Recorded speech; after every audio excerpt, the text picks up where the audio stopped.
ఎంత దురదృష్టం! అన్ని రోజులు అనుక్షణం కళ్ళ ముందు తిరిగిన మనిషిని కళ్ళెత్తి అయినా చూడలేదు. అతను లేడని తెలిసిన తర్వాత మనసంతా అతని రూపమే నిండిపోయింది. శరీరంలో అణువణువు అతనే కావాలంటుంది. జీవితంలో అడుగడుక్కి దుర్విధి ఎందుకిలా వంచిస్తుంది? ఏం పాపం చేసింది తను? కాస్త జీవన జ్యోతిని వెలిగించుకోవాలని ఆశించటం ఆలస్యం. జంజామారుతం లాంటి అవాంతరం ఏదో ఒకటి విసురుగా వచ్చి దాన్ని ఆర్పేస్తుంది. మళ్ళీ ముందు అంతా చీకటి. ఎప్పటికప్పుడే వయసుకు మించిన వైరాగ్యం. ఈసారి తగిలిన ఈ దెబ్బ నుంచి కోలుకుంటాననే ఆశ ఏమాత్రం లేదు. ధైర్యం, సహనం పూర్తిగా సడలిపోయినాయి. భూతాన్ని చూసిన చిన్నపిల్లల జీవితం అంటే బెదిరి పుడుతుంది. ఎంత అభాగ్యురాలు కాకపోతే పూర్తిగా అతన్ని పోగొట్టుకునే ముందు అతన్ని గుర్తించటం జరుగుతుంది. శేష జీవితం అంతా అతని గురించిన జ్ఞాపకాలతో వెర్రిదానిలా బ్రతకమనే భగవంతుడిలా శిక్షించేది. సంధ్య కూర్చున్నా, నిలబడినా, ఇంట్లో ఏ మూల తిరిగినా అతని రూపమే కనిపిస్తుంది. అతని మాటలే వినిపిస్తున్నాయి. ఆఖరి రోజు అతని ప్రవర్తన, బాబుని అప్పగిస్తున్నాననటం, బలవంతంగా తీసుకొచ్చి తన గదిలో అతనే స్వయంగా పడుకోబెట్టడం, ఇదే పదే పదే కళ్ళ ముందు కనిపిస్తున్నాయి. అన్నిటికంటే విచిత్రం, మాధవ్ తన మరణం ముందే తెలుసుకున్నట్లు విల్లు వ్రాసి పెట్టాడు. అందులో అతని ఆస్తికంతా వారసుడైన బాబుకి సంధ్యని గార్డియన్గా నియమించాడు. వాసు చదువు నిమిత్తం కొంత వేరుగా కేటాయించాడు. తన అనంతరం వాసు బాబుని స్వంత తమ్మునిలా చూడాలని, పెరిగి పెద్దయిన తర్వాత ఏ విషయంలోనూ తను లేని లోటు రానివ్వకుండా కన్న తండ్రిలా చూడాలని ప్రత్యేకంగా కోరాడు. సంధ్యని బాబుకి గార్డియన్గా నియమించడం కంటే సంధ్య గురించి ఇంకేమీ లేదు. తన కర్మకాండల పేరుతో డబ్బు దుబారా చేయకూడదని రాంగోపాలరావు గారి హాస్పిటల్కి తన పేరు మీద కొంత డబ్బు విరాళం మాత్రం ఇవ్వాలని సూచించాడు. తను బ్రతికున్నంతకాలం బాబు సంరక్షణ చూడవలసిందిగా ఆయాని కోరాడు. ప్రతిఫలంగా ఆయాకి తిండి, బట్ట, బాబు డబ్బులోంచి ఖర్చు పెట్టడమే కాకుండా ఆయా పేరు మీదుగా విడిగా 1000 రూపాయలు కేటాయించాడు. వాసు బాబుని కౌగిలించుకుని ఒకటే ఏడుపు. చదువు మానేస్తానని కూర్చున్నాడు. అక్క, తమ్ముడు ఇద్దరు వాదించుకున్నారు. చివరికి విసిగిపోయిన సంధ్య, బాబుకేం పర్వాలేదు, నేను లేనా, ఆయా లేదా అంది కోపంగా. వాసు మండిపడ్డాడు. ఉన్నావులే మహా, నువ్వసలు బాబుని ముట్టుకోవటానికి కూడా వీల్లేదు. బ్రతికినంతకాలం ఆయన్ని రాక్షసిలా కాల్చుకు తిన్నావు. అంత సాయం చేస్తే ఒక చల్లని మాట మాట్లాడలేదు. కృతజ్ఞురాలివి. నీ పెంపకంలో బాబుని వదిలేస్తే ఆయన ఆత్మకి శాంతి కూడా ఉండదు. సంధ్యకి ఏడుపుతో పాటు నవ్వు కూడా వచ్చింది. అంతేరా వాసు, నన్ను అనటానికి నీకు ఇంకే మాటలు దొరకలేదా అంది. వాసు మాట్లాడలేదు. విసురుగా తల తిప్పుకుని ఊరుకున్నాడు. నువ్వు చదువుకోవటమే ఆయన ముఖ్య ఉద్దేశం అని సంధ్య మరీ మరీ నొక్కి నచ్చ చెప్పటం వల్ల చివరికి వాసు ఎలాగో సగం అయిష్టంగానే స్కూల్కి వెళ్ళటానికి ఒప్పుకున్నాడు. వెళ్లే ముందు బాబు విషయం ఆయాతో 100 సార్లు హెచ్చరించి మరీ వెళ్ళాడు. ధైర్యంగా ఉండటానికి గాను సంధ్య కోరిక మీద గోవింద్ కుటుంబంతో సహా వచ్చి ఇంట్లోనే ఉంటున్నాడు. సంధ్య తన కోసం కట్టించుకున్న ఇల్లు హాస్పిటల్ పెట్టడానికి గవర్నమెంట్కి ఇచ్చేసింది. మనిషికి ఒంట్లో కూడా అంత బాగుండటం లేదు. వార్ధక్యం బాగా వచ్చేసింది. మనిషికి రాత్రిపూట చూపు సరిగ్గా తెలియటం లేదు. మాటి మాటికి ఏదో కారణం కల్పించుకుని ఏడుస్తూ, ఇంకా నేనెందుకు బ్రతికున్నానురా భగవంతుడా, ఇంకా నేనేం చూడాలి, ఈ గుక్కెడు ప్రాణం గుట్టుకుమనటానికి ఇంకా ఎంతకాలం, ఎన్నాడు నాకు ఈ నరకయాతన అని తరచుగా అనసాగింది. సంధ్య ఒక్కదానికి ఏడుపు రావటం లేదు. ఆయా, వాసు, మాధవ్ కోసం దుఃఖిస్తున్నారంటే వాళ్ళకు అధికారం ఉంది. అతనికి వాళ్ళకి మధ్య ఒక ఆత్మీయత అనే బంధం ఉంది. తనకేముంది? ఏ అర్హతతో తను అతని లేని లోటు చూసి బాధపడుతుంది? సంధ్య లోపల కుమిలిపోసాగింది. ఈ మధ్యలో ఈ గందరగోళంతో, ఈ కంపెనీ వ్యవహారాలతో, ఈ లావాదేవీలతో లాయరు శ్యామసుందరం చీటికి మాటికి వస్తూ పోతూ ఉండటం వల్ల చనువయ్యారు. ఆయన సంధ్య అడగకుండానే చాలా సహాయం చేశారు. ప్రతిఫలం ఇవ్వబోతే కూడా పుచ్చుకోలేదు. ఇది నా ధర్మం. ఆయన నాకు ఎలాంటి పరిస్థితుల్లో సహాయం చేశారో మీకు తెలియదు అన్నాడు. సంధ్య కుతూహలంగా అప్పుడప్పుడు యథాలాపంగా అడిగినట్లు అడిగి అసలు సంగతి అంతా రాబట్టుకుంది. మొదటి నుంచి ఆయన ప్రాక్టీసు అంతంత మాత్రంగా ఉండేదట. 8 మందిగురు పెళ్ళిళ్ళు కావలసిన చెల్లెలు, చదువుకుంటున్న తమ్ముళ్ళు, ఇది ఆయన సంసారం. పైసా సంపాదన లేదు. ఇంట్లో ఎప్పుడు చూసినా దరిద్ర దేవత తాండవం చేస్తూనే ఉంది. తమ్ముళ్ళు చెల్లెళ్ళు సూటిపోటి మాటలు విసురుతుంటే, కన్నెపిల్లలు అర్ధాకిలతో పస్తులు పడుకుంటుంటే, కట్టుకున్న ఇల్లాలు కంటతడి ఎప్పుడు తుడిచేయలేనేమో అనే భయంతో అందరి చేత అసమర్థుడిని అని అనిపించుకోలేక కుంగిపోతూ చివరికి ఓ రోజు తెగించి విరక్తితో ఆత్మహత్యకు పాల్పడ్డాను. అదే సమయంలో ఇంకో 10 నిమిషాల్లో జీవితం అంతం చేసుకుపోయే తుది గడియల్లో ఒక స్నేహితుడు ఆదరా బాదరా పరుగెత్తుకు వచ్చి అర్జెంటుగా రమ్మనమని మాధవ్ దగ్గరకు తీసుకెళ్లాడు.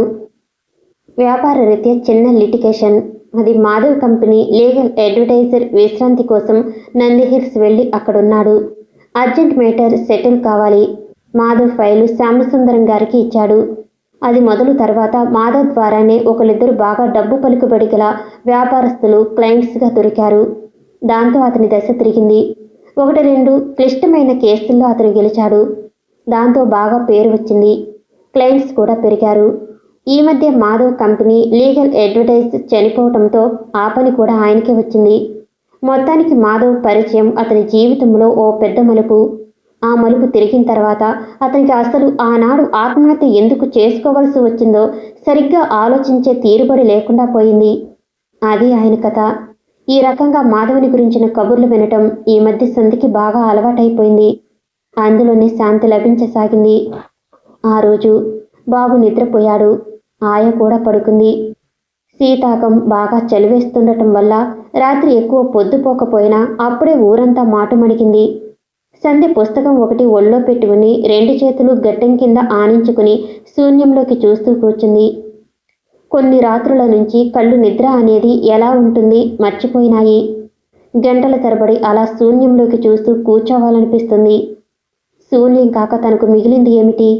ఇలాగే ఎన్నో రాత్రులు గడుస్తాయి. ఈ ఇంట్లోనే తన జీవితం తెల్లవారుతుంది అనటానికి సందేహం లేదు. బాబు పెరిగి పెద్దవాడవుతాడు. అప్పటికి ఈలోపునే వాసు పిల్లల తండ్రి కూడా అవుతాడు.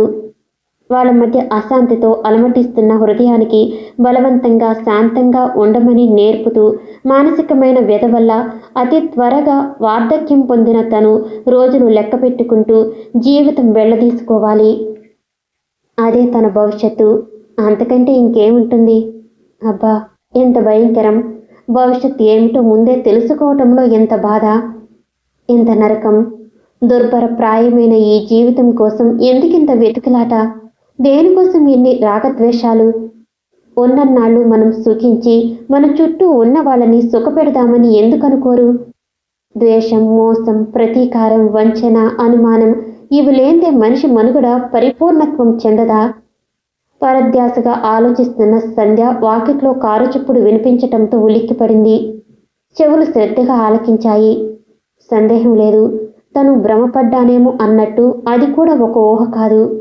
నిజంగానే కారు శబ్దం వినిపిస్తుంది. సంధ్య లేచి గోవిందు అని పిలుస్తూ వరండాలోకి వచ్చేసరికి కారు ఇంటి ముందు వచ్చి ఆగింది. లాయరు శ్యామసుందరం గారి కారు అది. ఇంత అర్ధరాత్రి వేళ ఆయనకి ఇక్కడేం పని? చెడుని శంకించబోతూ సంధ్య గోవిందు అని మరోసారి బిగ్గరగా పిలవబోయింది. పెదవులు తెరుచుకున్నాయి. కానీ శబ్దం రానేలేదు. కారు నుంచి దిగుతున్నది పొట్టిగా లావుగా ఉండే శ్యామసుందరం కాదు. ఎవరో పొడుగ్గా ఉన్నారు. అక్కడ చెట్ల నీడలు దట్టంగా పడటం వల్ల మనిషి ఆకృతి తెలియటం లేదు. మసక మసకగా ఉన్న వెన్నెల వెలుగులో కారులో దిగిన వ్యక్తి డ్రైవర్కేదో చెప్పి తలవంచుకుని మెల్లగా మెట్లెక్కి పైకి వస్తున్నాడు. కొద్దిపాటి వెన్నెల వెలుగు అతని మీద పడగానే క్రమంగా ఆకారం గుర్తుపెట్టిన సంధ్యలో వణుకు ప్రారంభమైంది.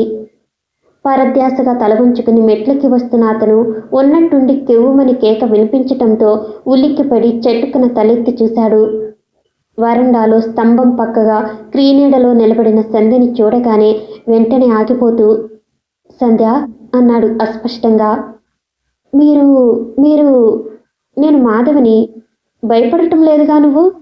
నవ్వు తెచ్చిపెట్టుకుంటూ అంటున్న అతను మాట పూర్తి చేయనేలేదు. ఈ లోపల సంధ్య సుడిగాలిలా దిగివచ్చి అతన్ని పెనవేసుకుపోతూ మీరేనా నిజంగా అంటూ ఏడవటం మొదలుపెట్టింది. సంధ్య ఏదో చెప్పటానికి ప్రయత్నించిన అతని కంఠం పెగిలి రాలేదు. చేతులు అనుకోకుండా సంధ్య భుజాలు పట్టుకుని దగ్గరకు లాక్కున్నాయి. నిజంగా మీరేనని చెప్పండి నాకు. సంధ్య ఏడుస్తూ అతన్ని మరింతగా కరుచుకుపోయింది. నిజం సంధ్య, నేను చచ్చిపోలేదు, గుండెలకు హత్తుకుంటూ అన్నాడు. ఆ క్షణంలో ఆ కలయికలో చూస్తుంటే సంధ్య కోసం తను, తన కోసం సంధ్య యుగ యుగాలుగా ఎదురు చూసి చివరికి ఇప్పుడు హఠాత్తుగా కలుసుకున్నట్టుగా అనుభూతి కలుగుతుంది. కారు హారన్, దాని వెంటనే సంధ్య కెవ్వుమన్న కేక. నిద్ర పట్టనట్టుగా ఉన్న ఆయా వెనగానే లేచి, సంధ్య, గోవిందు, ఏమిటర్రా అది అని అరుస్తూ పరిగెత్తుకు వచ్చింది. ఆయా కేకలకు పక్క గదిలో గుర్రుపెట్టి నిద్రపోతున్న గోవింద్ కూడా కళ్ళు నులుపుకుంటూ లేచి వచ్చాడు.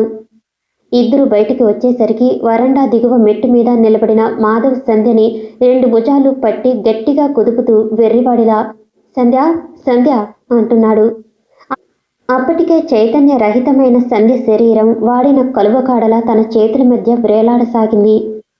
సంధ్యకి మెల్లి మలుకు వచ్చేసరికి పక్కన ఆయా తప్ప ఇంకెవరూ లేరు. ఆయా అంటూ సందేహంగా ఆగిపోయింది. ఇంత క్రితం జరిగింది వాస్తవమేనా అన్న అనుమానం కలిగింది. ఆయా కళ్ళు దూరంగా కుర్చీలో కూర్చుని ఉన్న మాధవ్ వైపు చూశాయి. మాధవ్ లేచి సంధ్య మంచం దగ్గరగా వచ్చాడు. ఆయా ఏదో పని గుర్తుకు వచ్చినట్టుగా మెల్లగా అక్కడి నుంచి బయటికి వెళ్ళిపోయింది. మాధవ్ రెప్పవాల్చకుండా సంధ్య వైపే చూస్తున్నాడు. సంధ్య కళ్ళల్లో నీళ్లు సుళ్ళి తిరుగుతున్నాయి. ఏదో చెప్పాలని పెనుగులాడుతున్నట్లు కొద్దిగా అదురుతున్న పెదవులు సూచిస్తున్నాయి. చీకట్లో తడుముకుంటున్న దానిలా శూన్యంలోకి చేయి చాచింది. మాధవ్ ఇదేం గమనించినట్టు అలాగే నిలబడ్డాడు. అతని ముఖంలో ఎలాంటి భావం లేదు. దేనికోసమో వెతికినట్టు శూన్యంలో కదిలిన సంధ్య చేయి అతని కళ్ళల్లో కనిపించిన నిరాసక్తమైన భావం చూసి మెల్లిమెల్లిగా కిందకు వాలి దుప్పటి అంచుని గట్టిగా పట్టుకుంది. ఉన్నట్టుండి అతను, భయపడకు, పరిస్థితులు బలవంతంగా ఇంటికి వచ్చేలా చేశాయి. 2 రోజుల కంటే ఎక్కువ ఉండను. ఇది ఇంటికి నా ఆఖరి రాక అన్నాడు. నీళ్లు నిండిన సంధ్య కళ్ళు ఆశ్చర్యంతో పెద్దవైనాయి. మరుక్షణంలో పక్కకి తిరిగి దిండులో ముఖం దాచుకుని వెక్కి వెక్కి ఏడవసాగింది. హృదయ విదారకంగా గుండెలు చీల్చుకుని వస్తున్నట్టున్న ఆ దుఃఖం చూసిన తర్వాత కూడా అతని మనసు కరగలేదు. కొద్దిసేపు అలాగే చూస్తూ నిలబడిపోయి తర్వాత మెల్లగా అక్కడి నుంచి బయటికి వచ్చేశాడు. మొట్టమొదట సంధ్య ఒక్కసారిగా వచ్చి అలా పెనవేసుకుపోతే తన రహస్యం బయటపడిపోయిందని, తనెవరూ సంధ్య గ్రహించేసిందని అనుకున్నాడు. ఆ ఆశ కల్పించిన ఆనందంతోనే దగ్గరగా వచ్చి సంధ్యని నిండు హృదయంతో స్వీకరించినట్టు గట్టిగా హృదయానికి హత్తుకున్నాడు. స్పృహ తప్పిన సంధ్యని లోపలికి తీసుకువచ్చి మంచం మీద పడుకోబెట్టగానే ఆత్రంగా తన గదిలోకి పరిగెత్తి పాతకాలపు ఎనపెట్టి లోపల అరలాగి చూశాడు. చూస్తూనే నిర్వణుడయ్యాడు. తను వెళ్ళేటప్పుడు పెట్టినట్టుగా ఎక్కడివి అక్కడే ఉన్నాయి. వాటిని ముట్టుకున్న జాడే లేదు. వెళ్లే రోజు రాత్రి కూర్చుని తను మొదటి నుంచి చివరి దాకా సంధ్య తన జీవితంలో ఎలా ప్రవేశించి ఏ విధంగా ముడిపడి అల్లుకుపోయిందో, చిక్కుపడిపోయిన ఈ 2 జీవితాలని తనెలా సరి చేయలేకపోయాడో వివరిస్తూ సుదీర్ఘంగా రాసిపెట్టిన ఉత్తరం పెట్టిన చోటే పదిలంగా ఉన్నానన్నట్టుగా అతన్ని చూసి వికృతంగా నవ్వింది.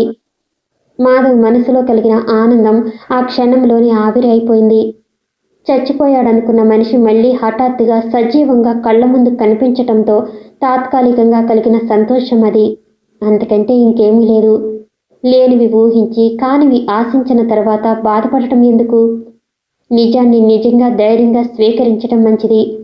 అందుకే అతను ఇంటి క్రితం సంధ్య అలా చేయి అందిస్తున్నా అందుకోలేదు. మాధవ్ని చూడగానే ఆయాకి ఎక్కడలేని ఓపిక వచ్చింది. అప్పటికప్పుడు మళ్ళీ వంట చేసి అతని స్నానం కోసం నీళ్ళని సిద్ధం చేసింది. సంధ్య ఎలాగో ఏడుపు నిగ్రహించుకుని పనిలో సాయం రాబోతే వద్దని వారించింది. భోంచేస్తూ మాధవ్ ఏదేదో చెబుతున్నాడు. వంటింటి గదికి యువతలుగా నిలబడిన సంధ్యకి పూర్తిగా అన్ని మాటలు వినిపించటం లేదు. ట్రైన్ యాక్సిడెంట్, దానికి ముందు ఎవరో తన డైరీ కొట్టేయటం, వెంటనే రైలు ప్రమాదం, ఏమిటేమిటో అంత స్పష్టంగా వినిపించటం లేదు. ఆయా గుచ్చిగుచ్చి అడుగుతున్న దానికి అతను పొడి పొడిగా 2 ముక్కలతో సమాధానాలు ఇస్తున్నాడు. భోజనం అయిపోయింది. లేచి చేయి కడుక్కుంటూ అంటున్నాడు. ఆయా, 2 రోజులు ఉంటాను. ఈ 2 రోజుల్లోనే నీ చేతి కమ్మదనం అంతా నాకు రుచి చూపించు.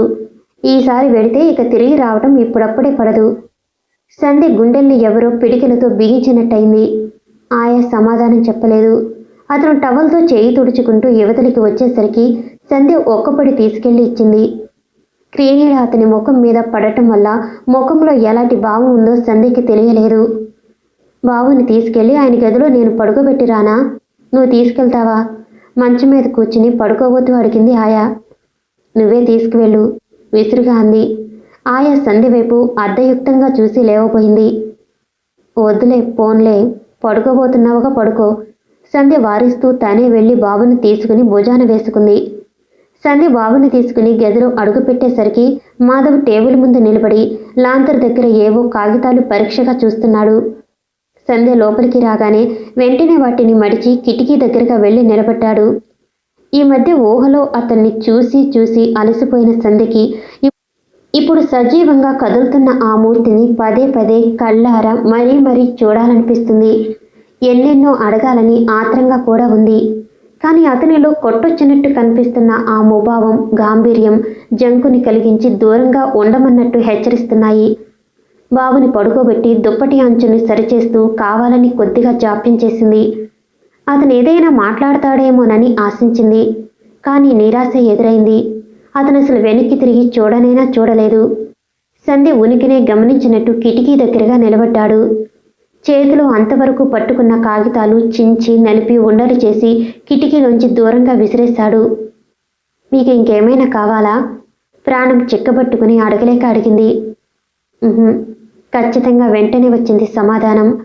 అతను పరధ్యానంగా ఉండి గుర్తించలేదో లేక అలసటలో అర్థం చేసుకోలేకపోయాడు. ఏమాత్రం శ్రద్ధ కనపరిచినా సంధ్య అడిగే తీరులో ఆరాటం, దానిలో ప్రత్యేకత తప్పక గ్రహించగలిగేవాడు. సంధ్య వెళ్ళిపోవటానికి గుమ్మం వైపు తిరిగింది. అతని ధోరణికి నిరాశ చెందిన మనసు బలవంతంగా మెడపెట్టి గుమ్మం వైపు నడిపించింది. కానీ మనస్సులో అతని పట్ల ఉప్పొంగుతున్న వినూత్నమైన ఈ భావాన్ని నిగ్రహించుకోవటానికి శక్తి చాలటం లేదు.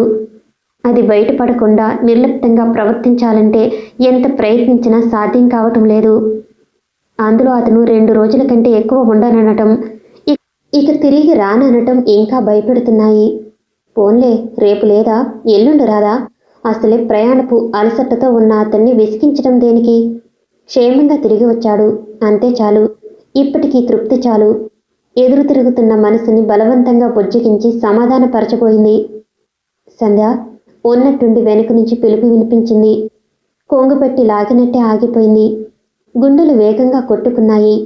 ఎంత చూడాలనిపించినా వెనక్కు తిరగలేకపోయింది. మాధవ్ అంటున్నాడు. సంధ్య, అనారోగ్యంతో అలసిపోయిన మనిషి ఇంటికి రాగానే ఎంత విశ్రాంతి ఇవ్వాలో అంత ఇచ్చావు. ఇది నేను ఆశించలేదు. నా జన్మలో మర్చిపోలేని రోజుల్లో ఇది ఒకటి. కనీసం ఈ ఒక్క పూటైనా నా మీదున్న ద్వేషం మర్చిపోయి ఉదారంగా ప్రవర్తించినందుకు నీకు కృతజ్ఞతలు తెలుపుకోకుండా ఉండలేను. సంధ్య వెనక్కి తిరిగి చూసింది. అతను అటువైపే తిరిగి ఉన్నాడు. ఆ ముఖం ఎంత నిర్వికారం, ఎంత నిర్లిప్తత, ఆ మాటల్లో ఎంత మామూలు మర్యాద, ఉదారత్వం తను చూపించిందట. దానికి అతను కృతజ్ఞతలు తెలుపుకోకుండా ఉండలేడట. ఎవరికి కావాలి? ఎవరు అడిగారు? చల్లని చేత్తో మృదువుగా స్పృశిస్తాడనుకున్న మనిషి హఠాత్తుగా చేయి చాచి చెంప పగలగొడితే ఎలా ఉంటుంది?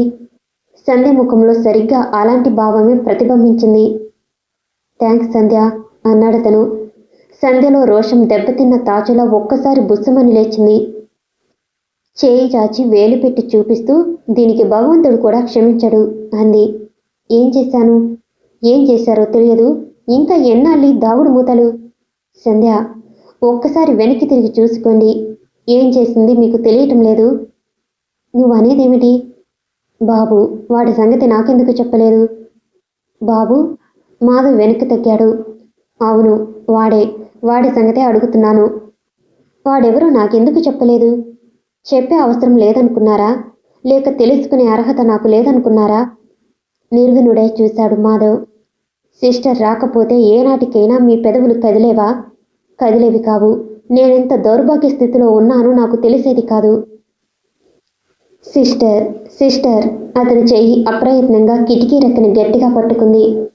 ఏ సిస్టర్? ఎంతమంది తెలుసు మీకు? బాబుని పెంచి పెద్ద చేసిన సిస్టర్. మీరు కృతజ్ఞతతో. సంధ్య.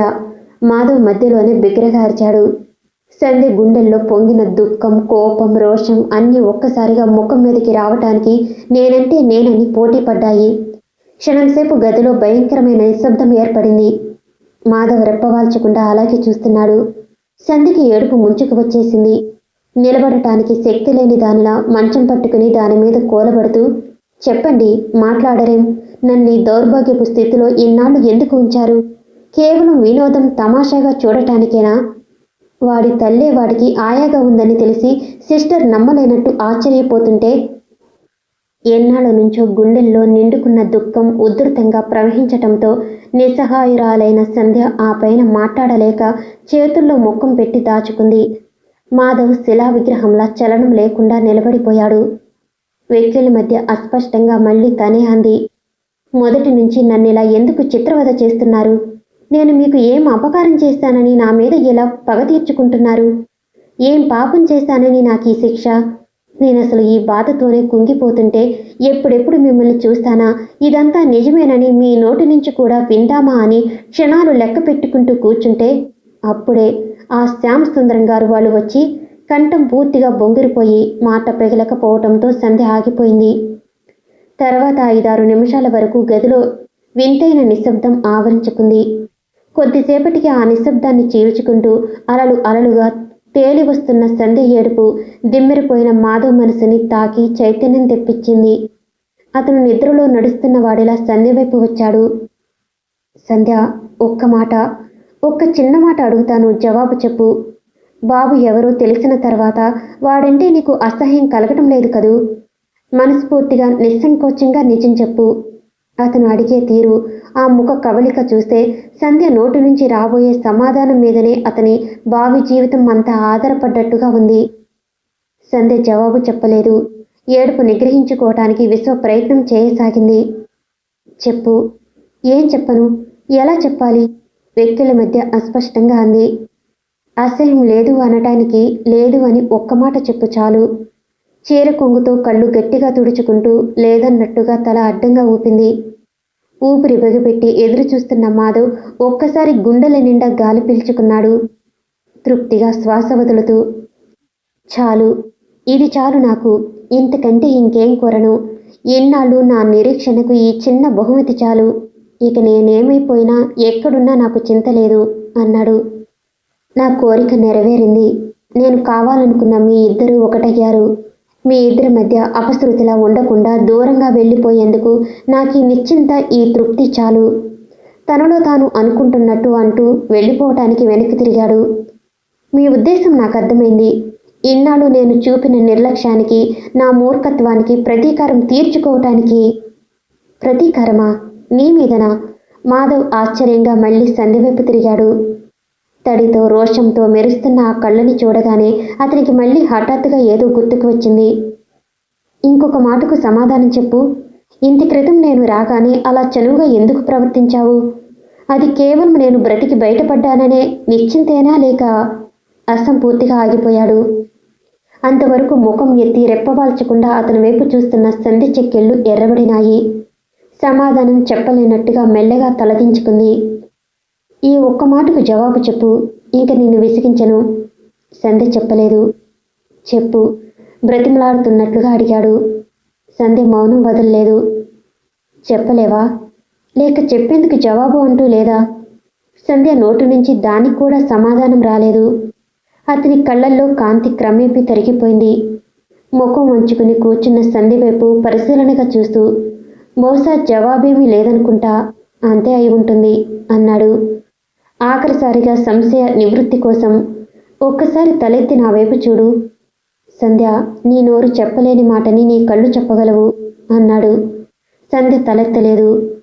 చూడు, నన్ను నమ్మకంగా తెలుసుకొని, నువ్వెప్పుడు పల్లెత్తు మాట అనకపోయినా నీ కళ్ళ ద్వారా నీ ఆంతర్యం ఎన్నోసార్లు స్పష్టంగా చదవగలిగాను. అది నన్నెప్పుడూ మోసం చేయలేదు. సంధ్య తల మరింత కిందికి దిగిపోయింది. ముఖం ఎత్తు, ఒక్కసారి పైకి చూడు. ఈ ఆఖరి క్షణంలో అపార్థానికి కానీ, అనుమానానికి కానీ, ఆశకి కానీ తావుండకూడదు. ఏది, నా వైపు చూడు. చూడవు. సగం అసహనంగా, సగం బ్రతిమలాడుతున్నట్టుగా తొందర చేశాడు. సంధ్య చివరకు అయిష్టంగానే, ఓ విధంగా బలవంతంగానే ముఖం పైకెత్తి దగ్గరగా నిలబడి ఉన్న అతని వైపు చూసింది. మాధవ్ తీక్షణంగా, లోతుగా దేనికోసమో వెతుకుతున్నట్టుగా చూశాడు. భయం, ఆనందం, అభిమానం, అనుమానం, ఇంకా ఎన్నెన్నో భావాలు కలగా పొలగంగా కలిసిపోయినట్టున్న అద్భుతమైన ఆ చూపు అతన్ని మెల్లమెల్లగా వశపరుచుకోసాగింది. సంధ్య అస్పష్టంగా అతను క్షణంసేపు తడబడ్డాడు. తర్వాత తనకి తను చెప్పుకుంటున్నట్టుగా, ఇదేమిటి, నేను నేను భ్రమపడటం లేదు కదా అన్నాడు. సంధ్య లేదన్నట్టు చూసింది. అయస్కాంతంలో తన వైపు ఆకర్షించుకుంటున్న ఆ సోగ కళ్ళల్లోకి చాలాసేపు అలాగే విహ్వలుడైనట్టు చూస్తూ నిలబడిపోయాడు. తర్వాత నిలబడటానికి శక్తి లేనట్టుగా మెల్లమెల్లగా సంధ్య ముందు 2 కాళ్ళ మీద కూలబడ్డాడు. తనని తనే నమ్మలేని ఆశ్చర్యం, కంగారు అతని ముఖంలో స్పష్టంగా కనిపిస్తున్నాయి. అది గుర్తించిన సంధ్య వెంటనే 2 చేతులు చాపి అతని చేతుల్ని తన చేతుల్లోకి తీసుకుంది. ఆ క్షణంలో అతనికి ఆ ధైర్యం ఇవ్వటం, ఆ చనువు చూపించటం అత్యవసరం అనిపించింది. ఏ కాస్త సిగ్గుపడినా, ఏమాత్రం సంకోచించినా ఈ అవకాశం వేళ్ల మధ్య నీరులా జర్రున జారిపోతుంది. అతను శాశ్వతంగా దూరమైపోతాడు. ఆ భయమే సంధ్యలో ఎల్లప్పుడూ ఉండే సిగ్గుని, సంకోచాన్ని కొద్దిసేపు వెనక్కి నెట్టింది. సంధ్య అతడి పెదవులు అస్పష్టంగా పలికాయి.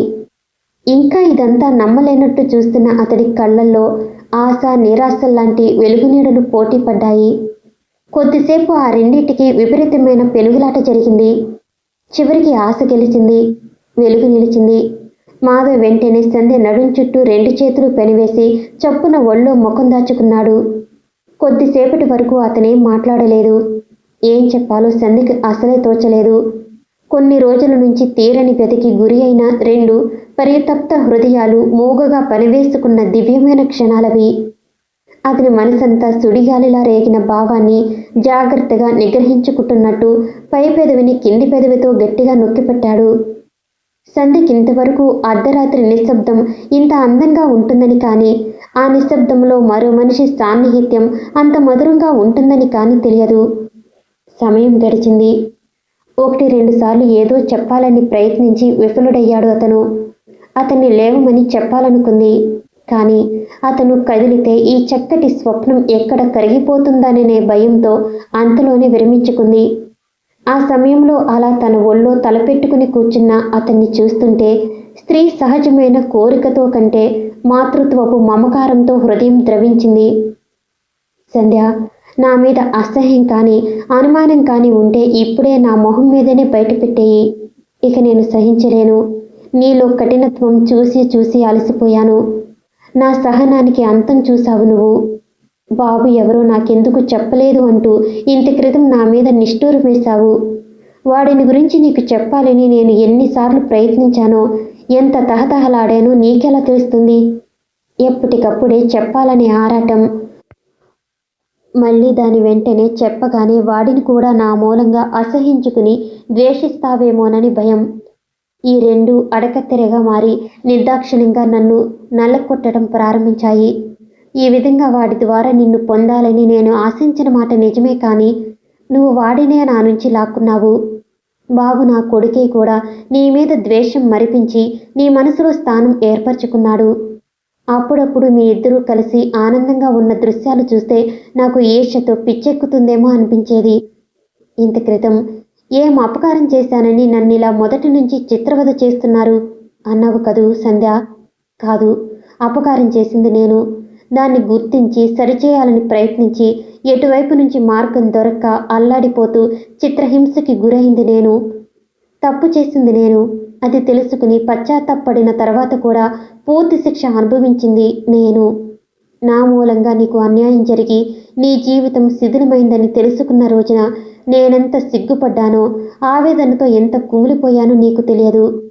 ఆ క్షణం నుంచి దిగజారిన నీ పరిస్థితుల్లోంచి నిన్ను లేవనెత్తి హృదయానికి హత్తుకోవాలని, నా జీవితపు సింహాసనం మీద మహారాణిలా కూర్చోపెట్టాలని ఎంత తాపత్రయపడ్డానో, ఓపికతో ఎంత ప్రయత్నించానో ఆ భగవంతుడికే తెలుసు. నువ్వు మారుమూల, ఏ వసతి లేని ఈ పల్లెటూరులో ఈ నిరక్షరాస్యుల మధ్య కాయ కష్టంతో అజ్ఞానంగా బ్రతుకుతూ వెళ్ళదీసుకోవడానికి నేనే బాధ్యుడును అన్న సంగతి అనుక్షణం నన్ను శూలంలా గుచ్చి పొడుస్తూ ఉండేది. భోజనానికి కూర్చుంటే కళ్ళ ముందు రుచికరమైన ఆహార పదార్థాలు చూడగానే ఆ రోజు నువ్వు కడుపు నిండా తిన్నావో లేదో అనే అనుమానం వచ్చేది. రాత్రి అవగానే మెత్తటి పక్క మీద శరీరం వాల్చగానే నీకు పక్క మీద దుప్పటి అయినా ఉందో లేదో అనే అనుమానం వచ్చేది. ఆ ఆలోచన రాగానే అప్పటికప్పుడు లేచి వచ్చి చూడాలనిపించేది. అలా ఎన్నో విధాలుగా నువ్వు నన్ను అనుక్షణం వెంటాడుతూనే ఉండేదానివి. అన్ని సంపదల మధ్య ఉండి కూడా ఏమీ అనుభవించలేని మానసిక దారిద్ర్యానికి గురిచేశావు. ఎంతసేపు నా ఆలోచనలు నీ చుట్టూనే తిరుగుతుండేవి. నీ జీవితం ఎలా చక్కబరచాలి, ఏం చేస్తే నీకు ఆనందం లభిస్తుంది, రాత్రింబవలు ఇవే ప్రశ్నలు. వాసికి నేను ఇస్తున్న సాయం నువ్వు గరళంలా మింగి ఊరుకుంటున్నావని తెలుసుకున్నాను. అది గుర్తు చేస్తే మరీ బాధ కలిగేది. నిన్ను సుఖపెట్టాలనే ప్రయత్నంలో విపరీతంగా బాధిస్తున్నానని తెలిసి కూడా నాకు తప్పలేదు. వాసుకు నేను చేస్తున్న సాయంతో నీకు సంబంధం లేదని, నీ ప్రమేయం లేదని ఎన్నోసార్లు చెప్పాలని ప్రయత్నించాను. కానీ నీ కనుబొమ్మలో ముడి చూడగానే నా నోట్లో మాట నాలుక చివరి ఆగిపోయేది. నిజంగా వాసే లేకపోతే నేను ఏమైపోయేవాడిని?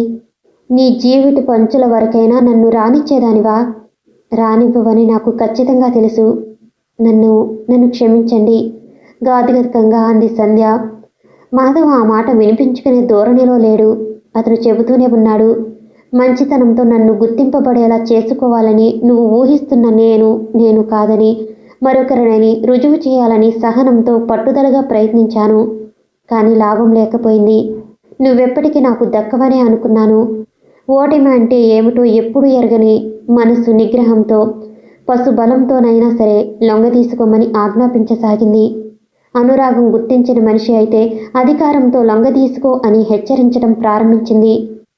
చివరికి నా మీద నాకే నమ్మకం సడలిపోవటంతో భయపడి నీకు దూరం ఉండాలనే ప్రయత్నంలో ఊళ్ళు తిరగసాగాను. మన కంపెనీ తరపు నుంచి జర్మనీ వెళ్లేందుకు అవకాశం వచ్చింది. అక్కడికి వెళ్ళి అలాగూ ఎంత క్లిష్టమైనా సరే ప్రయత్నించి అక్కడే ఉండిపోవాలని, ఇక రాకూడదని నిశ్చయించుకున్నాను. కానీ అనుకున్నంత త్వరగా వీసా రాలేదు. ఈ లోపల ఈ చుట్టుపక్కల ఉండటం ఇష్టం లేక ఈ టూర్ పెట్టుకున్నాను. కలకత్తాలో ఉండగా వీసా దొరికినట్టుగా కంపెనీ నుంచి ఉత్తరం వచ్చింది. వెంటనే బయలుదేరాను. ప్లాట్ఫారం మీద తిరుగుతుండగా పర్సు, కలిసి ఉన్న డైరీ ఎవరో కొట్టేశారు. టికెట్ కూడా అందులోనే ఉంది. మరో టికెట్ కొనే వ్యవధానం లేదు. ట్రైన్ కదలబోతుంది. అందుకని ట్రైన్ ఎక్కేశాను. ట్రైన్ కలకత్తా వదిలిన అరగంటకే ప్రమాదం జరిగిపోయింది. నేను నిద్రలో ఉన్నాను. హఠాత్తుగా ఏదో పెద్ద చప్పుడు వినిపించింది. కళ్ళు తెరిచి చూశాను. కొద్దిగా మెలకువ రాగానే లేవబోయాను. వెంటనే ఏదో పడటంతో కుప్పలా బోర్లా తూలిపోయాను. తర్వాత ఏమైందో నాకు తెలియదు. వెన్ను మీద మోచేతి దగ్గర బలమైన గాయాలు తగలటంతో నాకు మళ్ళీ స్పృహ వచ్చేసరికి 4-5 రోజులు పట్టింది. స్పృహ వచ్చిన తర్వాత కూడా ఆ మగత అది తగ్గి బాగా తెలివి వచ్చేసరికి మరో 2 రోజులు పట్టాయి. అదే హాస్పిటల్లో సత్యాగ్రహ సమయంలో నాతో పాటు జైల్లో డాక్టర్ చీఫ్గా పనిచేస్తున్నాడు. ఆయన నన్ను చూడగానే గుర్తుపెట్టి ప్రత్యేకమైన శ్రద్ధ కనపరిచాడు. ఆయన బాగా జాగ్రత్త తీసుకోకపోతే నేను బ్రతికేవాడిని కూడా కాదేమో. ఆయన ఇచ్చిన ట్రీట్మెంట్తోనే నా గాయాలు కూడా త్వరగా నయమైనాయి. మీ వాళ్ళ అడ్రస్ ఇవ్వు, టెలిగ్రామ్ ఇస్తాను అని ఆయనంటే నేను శ్యామసుందరం గారి అడ్రస్ ఇచ్చాను. ఆయన దాన్ని చూస్తూ, అరే, ఈయన 2 రోజుల క్రితమే వచ్చి వెళ్ళాడు. ఆయన లీగల్ అడ్వర్టైజర్గా ఉన్న కంపెనీ ఓనర్ కూడా ఇదే ప్రమాదంలో చిక్కుకుని చనిపోయాడు. ఫలానా అని గుర్తుపట్టడానికి శవాలన్నీ వెతకలేక చచ్చాం అన్నాడాయన. నేను ఉలిక్కిపడ్డాను. వెంటనే నవ్వేశాను కూడా. ఇందులో ఎవరో రావటంతో డాక్టర్ అక్కడి నుండి బయటికి వెళ్ళిపోయాడు. నేను కోరుకున్నది కూడా ఇదే. కానీ మరో రకంగా జరిగింది. మృత్యువు నన్ను అందుకుని మళ్ళీ జీవితంలోకి విసిరేసింది. హఠాత్తుగా నా చావు కబురు వినగానే మీరంతా ఎలా అనుకుంటారో అనే దృశ్యాలు కంటి ముందు తిరిగాయి. చివరికి ఏమైనా సరే అలాగే మరణించిన వ్యక్తిగా అజ్ఞాతంగానే ఉండదలుచుకున్నాను. డాక్టర్ టెలిగ్రామ్ ఫారంతో తిరిగి వచ్చాడు. నేను పంపిస్తాను అన్నాను. నేను పంపలేదని, దాన్ని చింపేశానని ఆయనకు తెలియదు. డాక్టర్ నా కుటుంబాన్ని గురించి వివరాలు అడిగాడు. ఎవరూ లేరని చెప్పాను. శ్యామసుందరం కూడా పరిచయస్తుడు మాత్రమే. కొద్ది రోజులు అతని దగ్గర విశ్రాంతిగా ఉండటానికి అవకాశం ఉంటుందేమో తెలుసుకోవటానికి మాత్రమే అతనికి టెలిగ్రామ్ ఇచ్చానని చెప్పాను. ఇంత వయసు వచ్చిన తర్వాత కూడా నాకు పెళ్లి కాకపోవటానికి, నాకెలాంటి ఉద్యోగం లేకపోవటానికి ఆయన ఆశ్చర్యం మాటల్లో కనపరిచాడు. ఆయనకి భార్య పోయింది. పిల్లలంతా పెద్దవాళ్ళయ్యి వేరుపడిపోయారు. ఒక్కడే ఉంటున్నాడు. దగ్గర ఒక కాంపౌండరు, ఒక నర్సు తప్ప ఇంకెవరూ లేరు. నేను ఉండటానికి ఏమీ అభ్యంతరం లేదని, పైగా చాలా సంతోషిస్తున్నానని చెప్పాడు. కొద్ది రోజులు బాగా ఆరోగ్యం చిక్కి మామూలు మనిషి అయ్యే వరకు ఆయన దగ్గర ఉండాలని నిశ్చయించుకున్నాను. నేను అనుకున్న దానికంటే త్వరగానే కోలుకున్నాను. గాయాలు మానిపోతున్నాయి. అవి మానిపోతే నేనెక్కడ వెళ్ళిపోతానో అని బెంగపడుతున్నట్టుగా డాక్టర్ చెప్పడం ప్రారంభించాడు.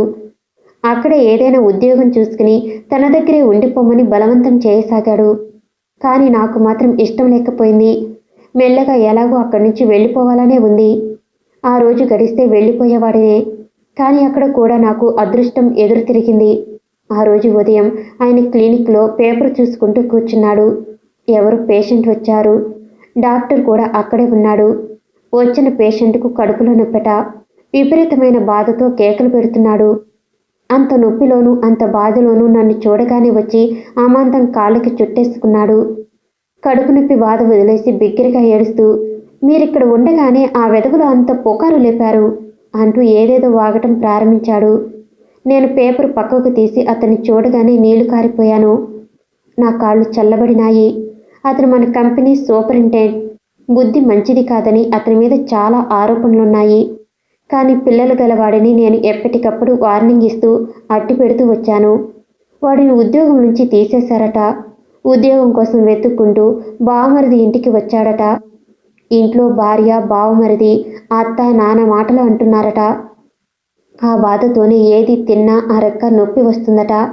ఉద్యోగం తీసేసినందుకు కంపెనీ వాళ్ళని, మాటలు అంటున్నందుకు ఇంట్లో వాళ్ళని కలగా పొలంగా కలిపి కసితీరా తిట్టడం ప్రారంభించాడు.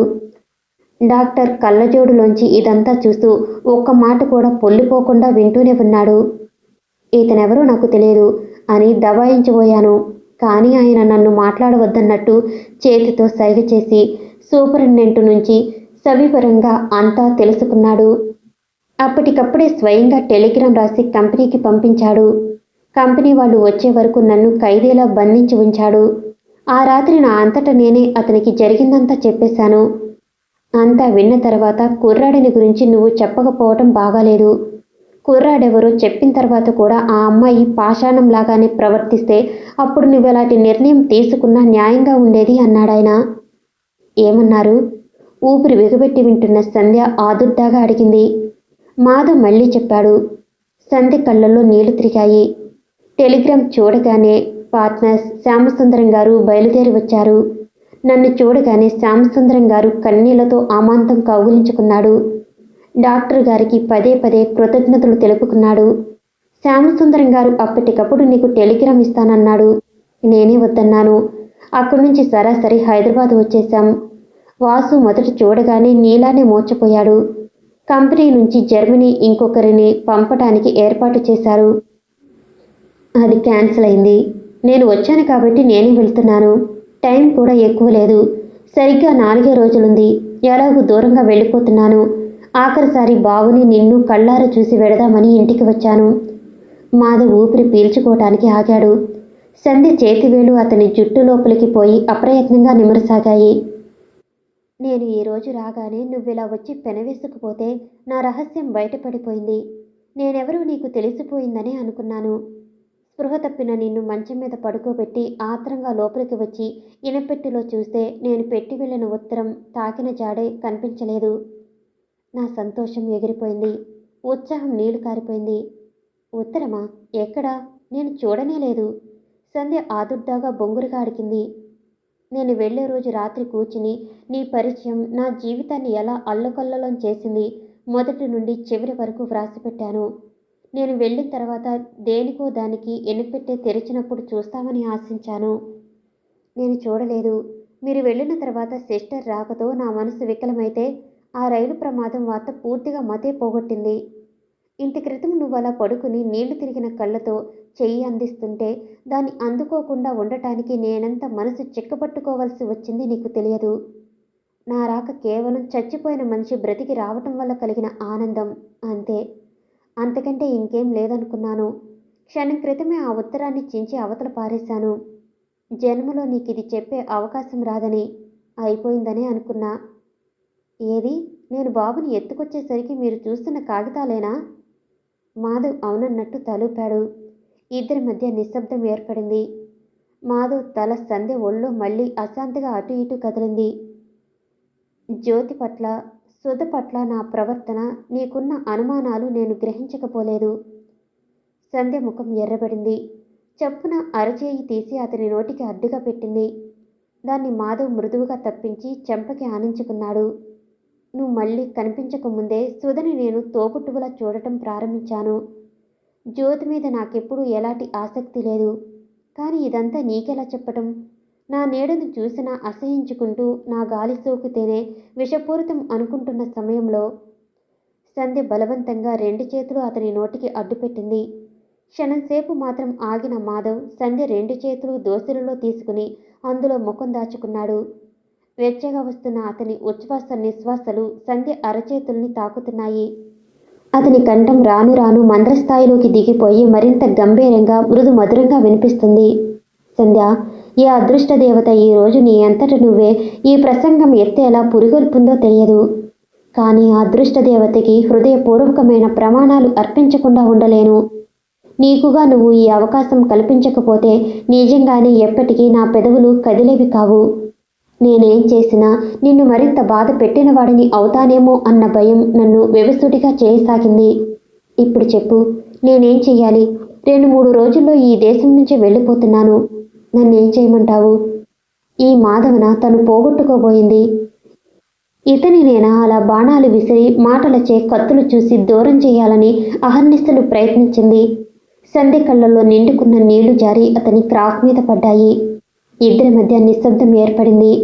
మాధవ్ మాట్లాడి అలసిపోయిన వాడిలా ఇంకా అలాగే కూర్చున్నాడు. కాలమే నిలిచిపోయిందా, ప్రకృతి స్తంభించిపోయి చూస్తుందా అన్నంత నిశ్శబ్దంగా ఉంది అంతటా. అలా ఎంతసేపు కూర్చున్నారు ఇద్దరికీ ధ్యాస లేదు. సంజ, బాబు ఉన్నట్టుండి పిలవటంతో ఇద్దరు ఉలిక్కిపడ్డారు. వాడు మంచం మీద లేచి కూర్చుని కళ్ళు నులుముకుంటూ చూస్తున్నాడు. నిద్రమత్తులో బరువుగా ఉన్న వాడి కళ్ళకి మంచం మీద కూర్చున్న సంధ్య ముందు నాన్నలాంటి మనిషి ఎవరో మోకరిల్లి కూర్చుని ఒళ్ళో తలదాచుకోవటం కనిపించింది. ఆశ్చర్యంగా చూస్తూ ఎవరు అన్నాడు. బాబు లేచాడు. మాధవ్ కదలకపోవటం చూసి కంఠం తగ్గించి మెల్లగా అతని చెవి దగ్గర అంది సంధ్య. లేస్తే లేవని, నాకిలా కూర్చుంటే చాలా శాంతిగా హాయిగా ఉంది.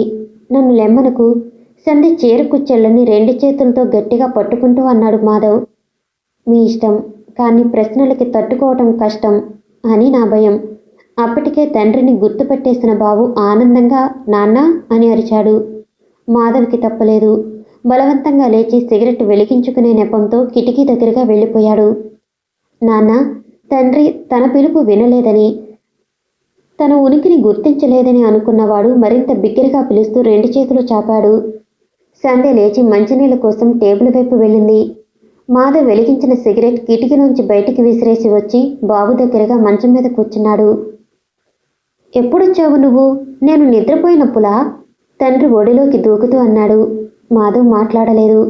బాబు ఎవరో తెలిసిపోయిన తర్వాత సంధ్య కళ్ళ ముందు వాడిని దగ్గరకు తీసుకోవాలంటే అతనికి ఎలాగ ఉంది. ఇదేం తెలియని బాబు చాలా రోజుల తర్వాత తండ్రిని చూడటంతో ఆనందం పట్టలేక ఒళ్ళోకి ఎక్కి 2 చేతులు మెడ చుట్టూ వేసి గట్టిగా అతని హృదయానికి అంటుకుపోయాడు. మలే ఇంకెప్పుడు నువ్వు ఊలు వెళ్ళొద్దు. అలాగే, మెడ చుట్టూ పెనవేసిన బాబు చేతులు విడదీస్తూ అన్నాడు.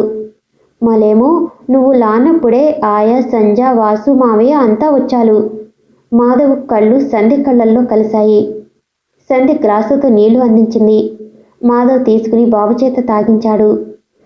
తండ్రితో కాసేపు కబుర్లు చెప్పిన బాబు మళ్ళీ నిద్రపోయే ముందు చెయ్యి గట్టిగా పట్టుకుంటూ, నేను నిద్రపోతే నువ్వు వెళ్ళిపోతావా మళ్ళీ అన్నాడు అనుమానంగా. వెళ్ళను, నువ్వు నిద్రపో. వెళ్తే సందేహంగా చూశాడు. వెళ్ళనని చెప్పానుగా. వెళ్ళను. ఒకవేళ వెళ్ళినా నిన్ను కూడా తీసుకువెళ్తాను, సరేనా? ఆప్యాయంగా జుట్టు నిమురుతూ అన్నాడు. మరి సంజో? సంధ్యని కూడా తీసుకువెడదాం. సంధ్య అని పేరు పెట్టి పిలవకూడదని చెప్పలేదు. బాబు లేదన్నట్టు తలూపి తండ్రి మెడ చుట్టూ చేతులు వేసి దగ్గరికి వంచుకుని చెవిలో రహస్యంగా, మలే అమ్మ అని పిలిస్తే సంజ వీపు బద్దలు కొడతానని చెప్పింది అన్నాడు. ఏం కొట్టదు, కొడితే నాతో చెప్పు. సంధ్య చెవులు గట్టిగా మలేస్తాను. మాధవ్ కాస్త బిగ్గరగానే గంభీరంగా అన్నాడు. బాబు సంధ్య వైపు కుతూహలంగా రహస్యంగా చూశాడు. సంధ్య నవ్వి పెదవులు బిగించి కొడతా అన్నట్టు బెదిరిస్తూ చెయ్యి చూపించింది. అది చూడగానే బాబు చప్పున తండ్రి గుండెల్లో మొహం దాచుకున్నాడు. కొద్దిసేపటికి అలా పడుకుని కబుర్లు చెప్తూనే తండ్రి ఒడిలో నిద్రపోయాడు. సంధ్య కిటికీ దగ్గర నిలబడి చువ్వలకు తల ఆనించి రెప్పవాల్చకుండా బయట వెన్నెల్లోకి చూస్తుంది. మాధవ్ బాబుని పడుకోబెట్టి దిండ్లు సరిచేసి తను కూడా కిటికీ దగ్గరగా వచ్చాడు. సంధ్య వెనక్కి తిరగలేదు. 2 నిమిషాలు గడిచాయి. దూరంగా ఎక్కడో తొలికోడి కూత వినిపిస్తుంది. గాలికి చెట్ల ఆకులు రాచుకున్న సవ్వడి తప్ప ఇంకే శబ్దమూ లేదు. మాధవ్ చేతులు సంధ్య భుజాలు పట్టుకుని మెల్లగా తన వైపు తిప్పుకున్నాయి. నిర్మలంగా ఉన్న సంధ్య కళ్ళు అతని భుజం మీద నిశ్చలంగా నిలిచాయి. క్షణంసేపు దేనికోసమో మళ్ళీ ఆత్రంగా ఆ సోగ కళ్ళల్లోకి వెతుకుతూ నిలబడిన మాధవ్ సమాధానం లభించిన వాడిలా తృప్తిగా చూశాడు. సంధ్య, ఇది నిజమేనా? సరిగ్గా అదే నేను మిమ్మల్ని అడగబోతున్నాను. మీరే చెప్పండి, నిజమేనా? మాధవ్ సమాధానంగా సంధ్య తలని దగ్గరకు తీసుకుని గుండెలకు ఆనించుకున్నాడు. అపురూపమైన అనుభూతిని దేన్నో మొట్టమొదటిసారిగా పొందుతూ వివసురాలైనట్టుగా కళ్ళు మూసుకుంది సంధ్య. సంధ్య, అతను పలికిన ఈ తీరుని చూస్తుంటే అది పిలుపులా లేదు, అతని హృదయాంతరాళాలలోంచి దూసుకు వస్తున్నట్టు ఉంది. సంధ్య గుండెల్లో 1000 పువ్వులు ఒక్కసారి విరిసి కళకళలాడినట్టు, 1,000,000 వేణువులు ఒకేసారి మోగినట్టు అయింది మనసు. ఆ వేణుగాన్ని వింటూ కళకళలాడుతున్న ఆ పూల మధ్య గాలి కంటే వేగంగా అలలు అలలుగా తేలిపోసాగింది. అతను కూడా సరిగ్గా అలాగే అనుభూతి చెందుతున్నాడా? తెలుసుకోవాలనే ఆసక్తితో కళ్ళు తెరిచి పైకెత్తి చూసింది. మాధవ్ కళ్ళలో మహా సామ్రాజ్యాలు గెలుచుకున్న విజేత తాలూకు గర్వం లేలగా కదులుతుంది. మొత్తానికి నా మీద విజయం సాధించావు, అవునా? సంధ్య ఆదుర్దాగా అన్నాడతను. సంధ్య నిట్టూర్పు విడిచింది. కానీ నీ ముందు ఓడిపోవటంలో ఇంత హాయి ఆనందం ఉందని నేను కల్లో కూడా అనుకోలేదు. ఈ ప్రపంచంలో నాకు విశ్రాంతి నిశ్చింతని ప్రసాదించే చోటు ఇంత దగ్గరగా నా ఎదురుగుండా ఉందని, దాన్ని నేనే గుర్తించలేని మూర్ఖురాలినయ్యానని ఇప్పుడు కానీ తెలియటం లేదు. సంధ్య, వద్దు వద్దు అలా అనుకు. ఇది నీ మీద నేను విజయం సాధించటం కానీ, నా మీద నువ్వు గెలుపొందటం కానీ ఏదీ కానే కాదు. చిత్రమైన పరిస్థితుల్లో అనుకోకుండా నా నుంచే నీకు అన్యాయం జరిగింది. అది గుర్తించగానే దాన్ని సరిచేయాలని నా వ్యక్తిత్వం ఆరాటపడింది. ఈ పరిస్థితులతో పెనుగులాడింది. న్యాయానికి, కాలానికి, వ్యక్తిత్వానికి, పరిస్థితులకి జరిగిన ఆ పోరాటంలో వ్యక్తిత్వం బలమైంది కాబట్టి న్యాయానికి విజయం చేకూరింది. అంతే, అంతకంటే ఇంకేం కాదు. తలెత్తి విప్పారిన నేత్రాలతో అతని వైపు శ్రద్ధగా, ఆసక్తిగా చూస్తుంది సంధ్య. అనారోగ్యం వల్ల ముఖం పాలిపోయినట్టున్నా, చాలా రోజుల నుంచి అశాంతికి గురైనట్టు కళ్ళ కింద నల్లటి చారలు కనిపిస్తున్నా, కళ్ళల్లో మాత్రం అపూర్వమైన కాంతి కనిపిస్తుంది. చాలా సంవత్సరాల క్రితం ఒకసారి భయంతోనే అయినా పరీక్షగా ఇలాగే చూసింది. అప్పుడు ముఖంలో పరిపూర్ణమైన ఆరోగ్యం, కళ్ళల్లో ఒక విధమైన నిర్లక్ష్యం కొట్టొచ్చినట్టు కనిపించాయి. అప్పటి నిర్లక్ష్యానికి బదులు గాంభీర్యం, కష్టసుఖాలు అనుభవించి జీవితం నేర్పిన పాఠాలని జీర్ణించుకున్న హుందాతనం స్పష్టంగా కనిపిస్తున్నాయి. సంధ్య కళ్ళు హఠాత్తుగా అతని చెంప మీద ఉన్న గంటు మీద నిలిచిపోయినాయి. సంధ్య కళ్ళు కదిలికని మాధవ్ చూపులు జాగ్రత్తగా గమనిస్తూనే ఉన్నాయి. సంధ్య చూపులు తన చెంప మీదున్న గంటు మీద నిలిచిపోవటం, ఆ వెంటనే ముఖం ఎర్రబడటం చూసిన అతను నవ్వాడు. సంధ్య గుండెలయ్య తప్పింది. అతని నవ్వు ఎంత స్వచ్ఛంగా, ఎంత నిష్కల్మంగా స్త్రీ హృదయాన్ని దోచుకునేటట్టుగా ఉంటుంది మొట్టమొదటిసారి గ్రహించింది. చిటికెన వేలి కొనతో బొగ్గ మీద ఆ గీటు ఉన్నంత మేర రాస్తూ, మీరెంత సమర్థించుకున్నా మీ కళ్ళల్లో గెలుపొందాననే గర్వం కనిపిస్తూ ఉంది అంది. మాధవ్ తన చెంప మీద రాస్తున్న సంధ్య చేతిని గుప్పటిలోకి తీసి పట్టుకున్నాడు. అది గెలుపు పొందాననే గర్వం కాదు, ఇప్పటికైనా నువ్వు నన్ను గుర్తించి స్వీకరించావనే తృప్తి. ఇన్నాళ్ళకైనా పొందగలిగాను కదా అనే ఆనందం, అంతే. తృప్తికి, గర్వానికి, ఆనందానికి, అతిశయానికి తేడా చెప్పలేని కొన్ని ప్రత్యేకమైన సన్నివేశాలుంటాయని నీకు తెలియదా సంధ్య? అనునయంగా అడిగాడు అతను. సంధ్య పల్చటి పెదవుల మీద చిరునవ్వు కదలబోయింది. కానీ అంతలోనే కళ్ళ నిండా గిర్రున నీళ్లు తిరిగాయి. సంధ్య, మాధవ్ ఆదుర్దాగా చప్పున దగ్గరకు తీసుకున్నాడు. 2 నిమిషాలు నిశ్శబ్దంగా మోగగా గడిచిపోయినాయి. సంధ్య కన్నీళ్లతో మాధవ్ గుండెల దగ్గర షర్టంతా తడిసింది. తగ్గుకత్తితో ఆగిపోతూ ఆగిపోతూ వెక్కేళ్ల మధ్య చెప్పింది. భయంకరమైన గతంలోంచి ఎలాగో అలాగూ బ్రతికి బయటపడగలిగాను. కానీ అనుక్షణం వేధిస్తున్న నాటి స్మృతుల నుంచి మాత్రం తప్పించుకోలేకపోతున్నాను. ఎంత ప్రయత్నించినా నాకు సాధ్యం కావటం లేదు. ఇన్నాళ్ళు గడిచినా వాటి ప్రభావం నా మీద ఎందుకు పోవటం లేదో నాకే అర్థం కావటం లేదు. నాకు దేని మీద నమ్మకం లేదు. ఇది కూడా కలో నిజమో ఇంకా నమ్మకం కుదరటం లేదు. సంధ్య, నా సంధ్య. మాధవ్ హృదయం అంతా ఉప్పొంగిన మమత అతని చేతి వేళ్లలో ప్రవహిస్తుంది అన్నట్టుగా సంధ్య జుట్టులో అటు ఇటు కదిలాయి. అతని కంఠంలో కూడా ఆర్ద్రత నిండిపోయింది. మర్చిపో, జరిగిందంతా మర్చిపో. ఈ క్షణం నుంచి మనిద్దరి జీవితాల్లో నూతన అధ్యాయం ప్రారంభమైంది. ఈ క్షణం నుంచి నీ జీవితాన్ని గురించిన ఆలోచన నా చేతిలో పెట్టి నువ్వింక నిశ్చింతగా ఉండు. కొద్ది రోజుల్లో అమృతమయమైన భవిష్యత్తు నీ చేత తాగించి ఆ గరళం లాంటి గతాన్ని మరిపించగలను. నీ నుంచి విడిపోని ఆ జ్ఞాపకాల బరువుని వదిలించే బాధ్యత నాది. కానీ మాధవ్ సంధ్యని మోచేతి దూరంలో నిలబెట్టి పరీక్షగా చూస్తూ అన్నాడు. నువ్వు నాకు ఈ అవకాశం ఇచ్చేసరికే, నేను దాన్ని గెలుచుకునేటప్పటికే నీ జీవితంలో చాలా భాగం వృధా అయిపోయింది. నేను ఎదురుగుండా ఉండి చూస్తూ కూడా ఏం చేయలేకపోయాను. అదే నా బాధ. వాన పడిన తర్వాత పచ్చిన ఎండలాంటి కాంతి నిండిన అతని వైపు చూస్తున్న సంధ్య చూపుడు వేలు అతని పెదవుల మీద ఆనిస్తూ, నీ జీవితం అంటూ నన్ను విడదీయకండి, మనిద్దరి జీవితాలు అని కలిపి చెప్పండి అంది. ఈసారి కళ్ళు చెమ్మచ్చటం మాధవంతు అయింది. అది సంధ్య గుర్తించకుండా ఉండేందుకు చప్పున దగ్గరకు లాక్కుని గట్టిగా హృదయానికి హత్తుకున్నాడు. రెక్కలు రాని పిట్ట గాలివానలో చిక్కడిపోయి గమ్యం తెలియక వణికిపోతుండగా హఠాత్తుగా తల్లి కనబడగానే రెక్కల కింద ఒరిగిపోయినట్టు సంధ్య అతని చేతుల మధ్య ఒరిగిపోయి గుండెలకు కరుచుకుపోయింది. ఆ కౌగిలిలో స్త్రీ పురుషులు ఏకమైనప్పుడు సహజంగా కలిగే ఉద్రేకం కానీ, ప్రేమికులు తొలిసారిగా కలుస్తున్నప్పుడు తొందరపాటు కానీ లేవు. వయసు గడిచిన జీవితంలో అనేక కష్టసుఖాలకి గురి అయి చరమదశలో మనశ్శాంతిని ఇచ్చే వ్యక్తి కోసం వెతుక్కుంటూ ప్రపంచం చెరో అంచు నుంచి బయలుదేరి ప్రయాణం చేసి అనుకున్న వ్యక్తి కోసం వెతికి వేసారిపోయి నిరాశతో నిట్టూర్పు విడవబోయే సమయంలో హఠాత్తుగా కావాలన్న మనిషి కనిపిస్తే వెంటనే ఆనందం పట్టలేక తృప్తితో ఒకరిని ఒకరు హత్తుకుపోయినట్టుగా ఉంది.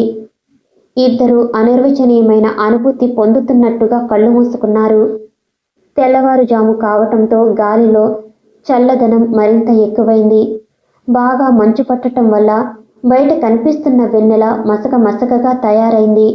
దొడ్లో చెట్ల మీదున్న గూడులో వెచ్చగా నిద్రపోతున్న పిట్ట ఎందుకో రెక్కలు ఒక్కసారి టపటపా కొట్టుకుని మళ్ళీ పడుకుంది. ఎక్కడ ఎలాంటి శబ్దమూ లేదు. అలాంటి సమయంలో సృష్టి కూడా అత్యద్భుతమైన అనుభవాన్ని దేన్నో పొందుతున్నట్టుగా నిశ్చలంగా, నిశ్శబ్దంగా, అతి ప్రశాంతంగా ఉంది. సమాప్తం.